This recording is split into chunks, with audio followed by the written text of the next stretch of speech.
I'm Larry O'Connor alongside Brian Wilson. And joining us right now, it's Hans von Spakovsky and John Fund. These guys co-authors of a brand new book, Obama's Enforcer, Eric Holder's Justice Department. And, you guys have had a couple of books now, or the last one, Who's Counting, about election fraud. Usually we only get one or the other. This is pretty cool to have a twofer. Yes, it's nice having a team. Right? How does John and Hans sound in comparison to Brian and Larry? Hey, wait a minute! Don't get any ideas here. You stay with your books there, chucklehead. Listen, mister. Let's talk about this for a minute. My understanding was that the Attorney General's job was to be the top law enforcement officer for the United States of America. You make the position that his real job is to just protect the president and his White House. Yeah, I mean, that's the way he has acted throughout his tenure. He's the lawyer for the president first, the attorney general a very distant second. But John Fund, thank you, Hans, and John, shouldn't the House of Representatives, led by the Republicans, have some sort of oversight here and call the attorney general into question beyond just the contempt charge that they've already put on him? Well, the contempt charge didn't go so well. The Justice Department is legally obligated to send the House's contempt citation to the U.S. Attorney for the District of Columbia. They didn't even do that, so they just ignored the law. It reminds me of the movie, The Treasure of the Sierra Madre. We don't need no stinking law. Yeah. Well, look, I mean, how is this different from past attorney generals? I mean, it's very similar to Richard Nixon's attorney general. Hiding of documents, withholding of evidence, stonewalling, you name it. The IRS scandal should really have us concerned, because this is a scandal. If we don't get to the bottom of it, the IRS can be abusive to every American in the future if they get away with this. The Attorney General has launched an investigation which apparently has done almost nothing. Hans will go into the kind of steps that you would normally have taken in such an investigation that apparently weren't taken with the IRS emails. Now we have evidence that 6 other employees, in addition to Lois Lerner, had mysterious email crashes, and their emails have been lost. Now, this is the Stonewall 7. Unbelievable. And obviously, we have to get to the bottom of this. I think every low-level employee involved in this so-called email search needs to be hauled before the congressional committees, forced to testify under oath, and we'll see who's willing to commit perjury. So this goes all the way back to Fast and Furious, of course, which was really the first scandal of this administration, and those roads lead to Eric Holder. Congress can keep investigating, keep doing hearings, keep doing select committees, but ultimately they really can't do much about this, can they? No, because he's supported by the president in everything he's done. And the president likes Holder because, as we say, he's kind of his heat shield. And also, look, every time the administration has decided to bend, break, or change the law, who's at his side telling him, yes, you can do that? It's Eric Holder. The Bergdahl prisoner trade for the Taliban terrorists is a perfect example. Holder gave legal advice through the Office of Legal Counsel that it's perfectly acceptable not only to have the trade, but not to obey the law that says Congress needed to be informed of this 30 days in advance. So where did this thing start to change? I mean, I always thought that the president had his own attorney. It's called the White House Counsel. And that the Attorney General of the United States was supposed to be someone who looked out for the interest of the American people. Where did it start to change? I mean, have we seen this in the past besides Nixon, something more recent?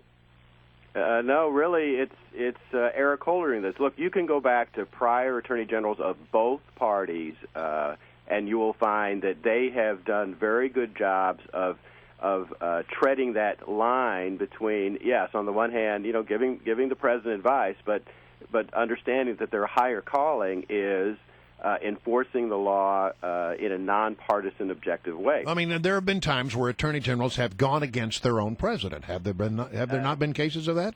Yes, and all you have to do, remember, is look back to Attorney General John Ashcroft. Yes. Remember, who was in the hospital very ill, and the White House tried to get him to change his opinion, and he refused to do it. That voice belongs to Hans von Spakovsky, and he's also joined by his co-author, John Fund. Their new book is called Obama's Enforcer, Eric Holder's Justice Department. And when I read your excerpt that you published at National Review Online, it reminded me that Eric Holder had an old relationship with Hillary Clinton, and it was expected that he would support her for president in 2008. Let's not forget, Eric Holder was one of the attorneys that helped usher in that pardon that Bill Clinton gave to the FALN terrorists, the Puerto Rican terrorist group that ended up helping Hillary Clinton get the Puerto Rican vote to become senator of New York. Not to mention the pardon of Mark Rich, the international fugitive from justice. That's right. He was Mr. Pardon there at the end of the Clinton administration. So given that, and then he switched teams and went over and supported Barack Obama and, of course, became his attorney general,